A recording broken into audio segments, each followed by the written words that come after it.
Welcome to the Agent Goldmine, the only podcast in the world specifically for real estate agents who are stuck at 5 transactions a year to help them get to 20 plus. Your hosts, Ali Garced and Shelby Johnson, two EXP icon agents, each do over 40 transactions a year and interview others who are crushing it. In this podcast, you'll receive the knowledge to help you scale your business using systems and processes with our interviews and monologues twice a week. If you want to be a part of our community, reach out. Welcome to the show.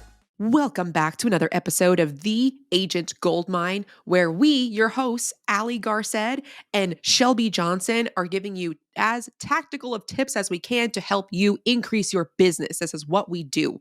Today's topic, I'm covering how to stay safe when showing homes. And this may not be a very popular topic, but I personally have had a scare and an agent in our community has had a scare. And so I want to, prior to me being a real estate agent, I was a federal agent. And I always had a gun on my hip. I felt like I was just good. If anything were to go down, I'm good. And then as I started showing homes, a lot of my clients were out of state, usually out of country. So I would be going solo to a lot of places, which I tend to prefer. But I would be going solo and sometimes there would just be creeps. So I want you to be aware of trust your gut. And I'm going to give you some tactical tips on this too. So hopefully you can share with a friend if they have ever gone through a scare. Hopefully this helps them. And if you have any other tips that I am not going to be mentioning during this podcast or I forget or something like that, please let us know. I would love to maybe do a more thorough one later on, or maybe even have you as a guest if you are good at that. So when I first got licensed, it was my first year. I was going through a lot of solo home showings for out of state and out of country buyers. There was one time where I went to a house that was listed by a big company that no longer sells homes. And as I walked in, I took my phone. I locked the door behind me. I'll go into the tips after, but I'm on my way out. I'm wrapping up with the property. And as I am leaving, I see this kind of sketch looking van. It always ends up being sketch looking van, right? Parked right outside, and a guy without any name tag or any sort of identifying, hoodie or vest or anything like that, started approaching me. And he's tatted up to his neck. Not to speak badly about anybody tatted, but if you don't have anything to show your identity, your van is unmarked, there were a lot of red flags. And he started walking toward the right to the door where I was about to wrap up. So he was walking too fast before I could lock the door. So by the time he got there, we're just 20 steps away, he was like, "Hey, I work for, hey, I need to get in the house." Along those lines, right? This is 3 years ago, so I don't remember verbatim, but he pretty much was like, "Hey, I need to get in the house." I'm like, "Okay, I will lock up and then you can open up right after me."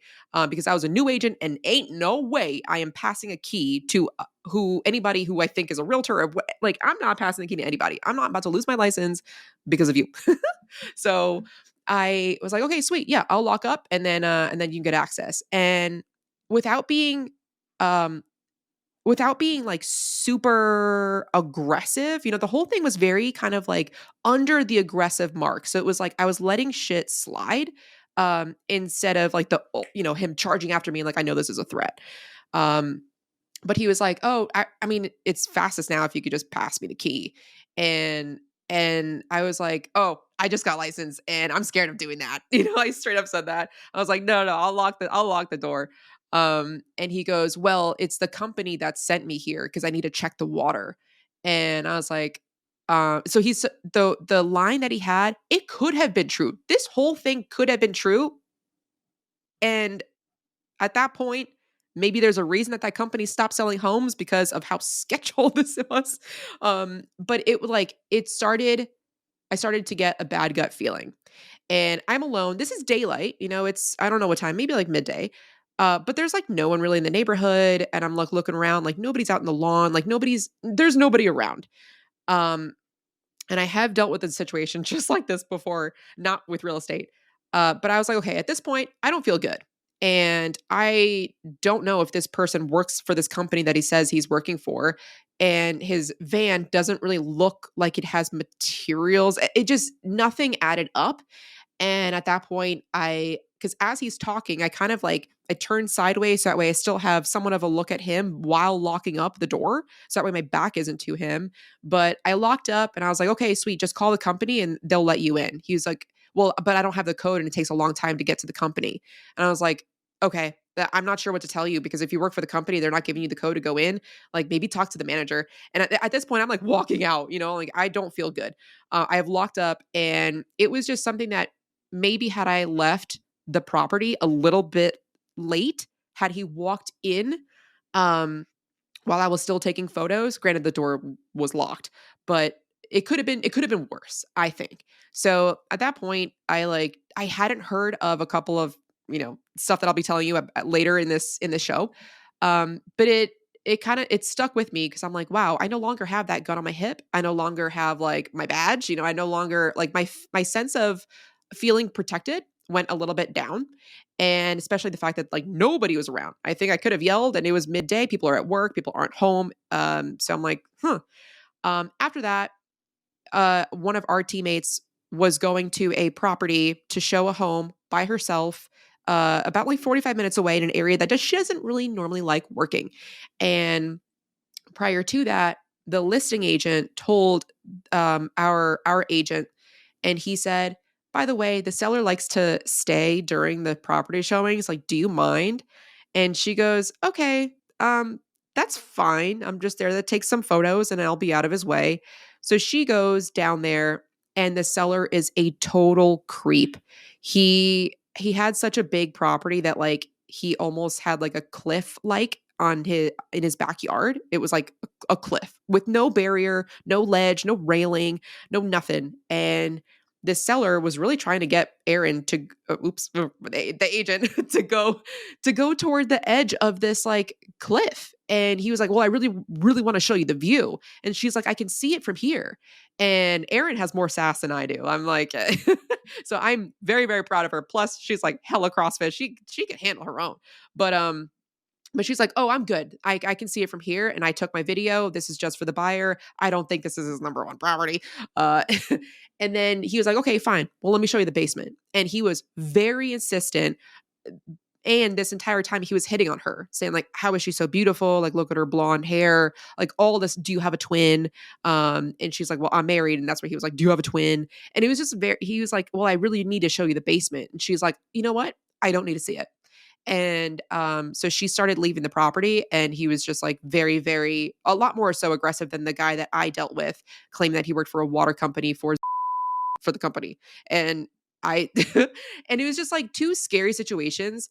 And after that, someone in Arizona, which is where we work, was killed at an open house.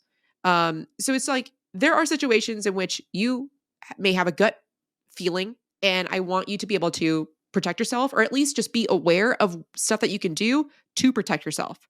So I'm going to start with number one, which is the Forewarn app.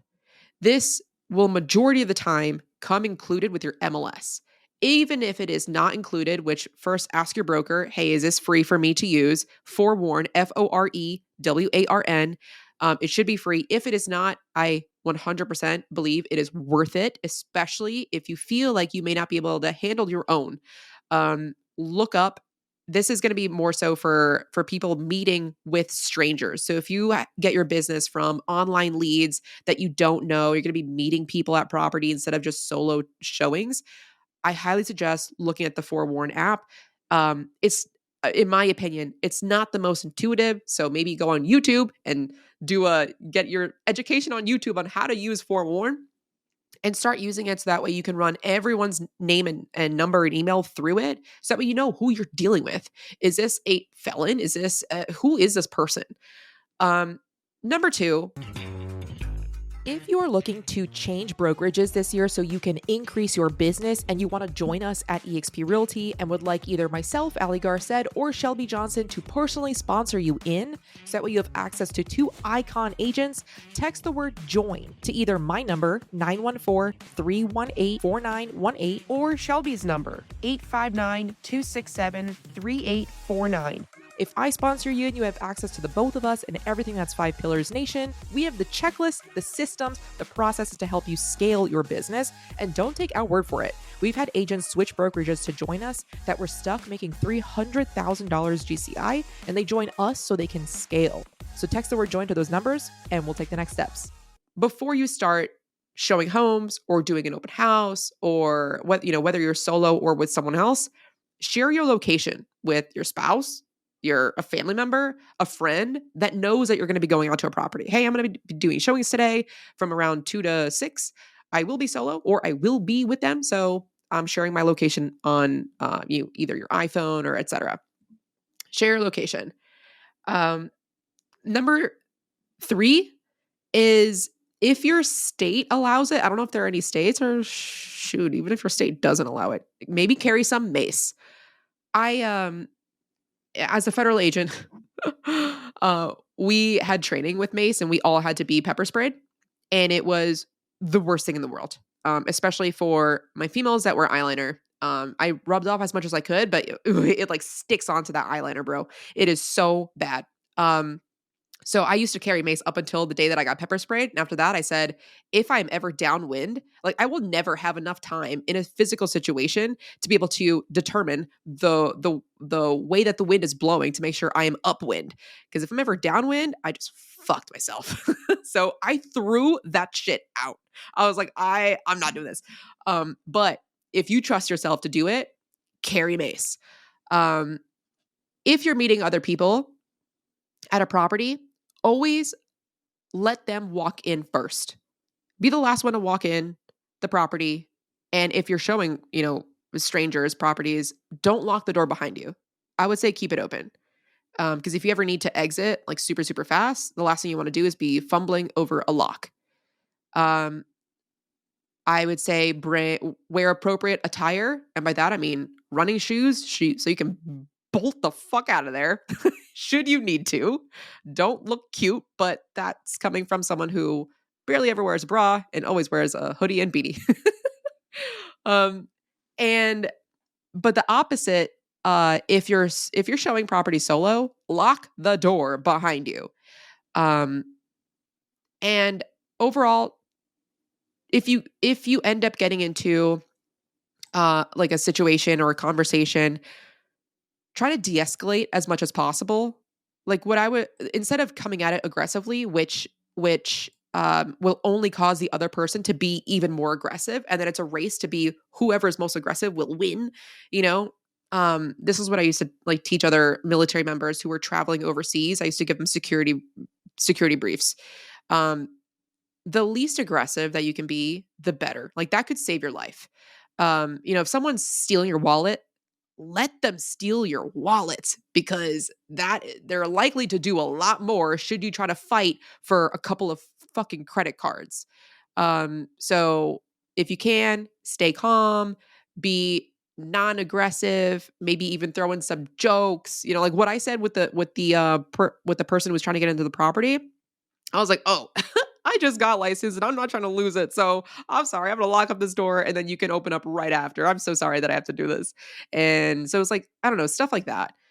Just try to develop as many like de-escalation skills as possible. And also at the same time, being assertive. Like this is what Erin did, where she was like, I don't need to be at the very edge of this cliff. I can see the view from here. I don't need to go to the basement. I am done. Also, if you work in areas that are maybe far away or you don't feel comfortable showing it, don't go. Like, don't even bring a friend. Just don't go. Say, sorry, client, I don't work those areas. That is okay. That is not steering. That is drawing your own personal boundary of where you feel comfortable, because nothing is worth your life. There is no commission check that is big enough to make it worth your life. I promise you that.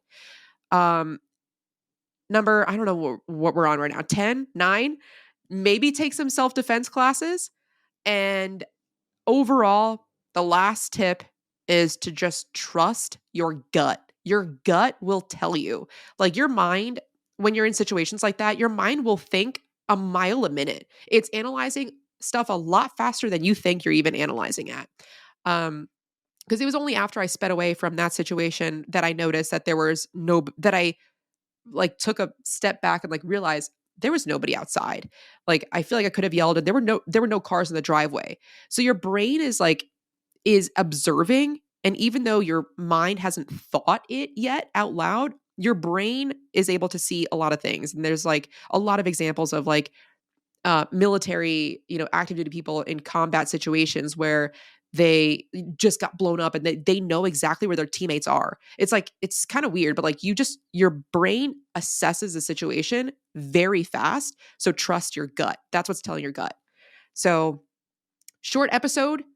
Shelby, do you have any questions? No, I mean, dude, I really enjoyed that, which is funny because before we hit record on this, I was like, I would never listen to this episode on staying safe. I would skip. But no, I thought that your story really brought it to life for me, and I was a little freaked just thinking about it. And also, yeah, the tips are really good.